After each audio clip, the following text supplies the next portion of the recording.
est-ce que vous voyez une différence, majeure entre l'attaque de janvier contre nos valeurs et l'attaque de novembre, au fond, contre notre identité? Ou est-ce que c'est la suite du terrorisme par d'autres moyens? Pour reprendre une des expressions de Clausewitz que vous reprenez dans votre livre, j'inclus l'attaque de jeudi, contre le commissariat du 18e. Écoutez, si on cherchait une définition de l'histoire, ça pourrait être de répondre, c'est tout ce qui à la fois réunit et distingue janvier de novembre. Parce que le temps a passé.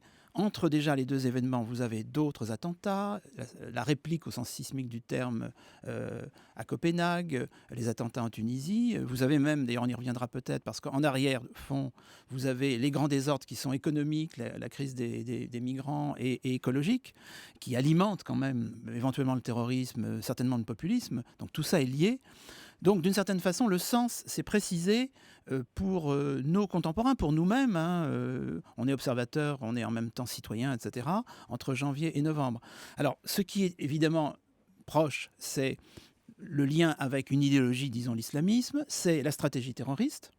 Mais ce qui est évidemment très dissemblable, enfin relativement dissemblable, Message, c'est peut-être. le message et c'est la cible. Il faut parler de cible. D'une certaine façon, il y a en janvier une volonté de toucher deux catégories. Alors évidemment, rien que cette catégorie laisse sidérer en effet beaucoup de nos contemporains, à savoir le blasphémateur et l'infidèle. Traduisons Charlie, les Juifs. Évidemment, en novembre, et ça, c'est pas de la surinterprétation, parce que le communiqué de Daesh le dit clairement, on s'attaque à Paris, capitale de l'abomination et de la perversion. C'est, d'une certaine façon, toute une culture, alors Huntington dirait toute une civilisation, ça on peut en parler, qui est attaquée.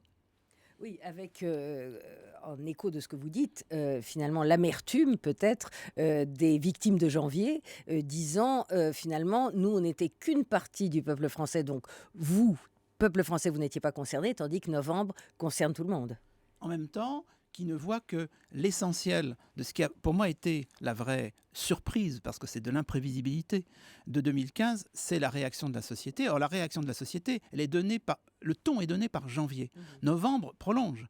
Le ton, c'est-à-dire le fait qu'on retourne aux fondamentaux, liberté d'expression, bon, droits de l'homme, évidemment en novembre, ça se reproduit d'une certaine façon. Le fait qu'on va jouer positivement sur le rassemblement, je suis Charlie, je suis musulman, je suis juif, je suis flic, etc. Cet esprit-là ne disparaît pas en novembre. Je suis en terrasse. Voilà, je suis en terrasse, j'y retournerai. Mmh. Cette volonté de créer des monuments spontanés, mais d'individualistes, on l'a déjà à Place de la République en janvier, on l'a encore plus devant le Bataclan rue de Charonne. Et puis, tout ça, c'est dans un esprit que je qualifierais d'unanimiste, qui n'est pas l'unanimité, mais qui est l'unanimisme. Donc ça, je le retrouve en novembre.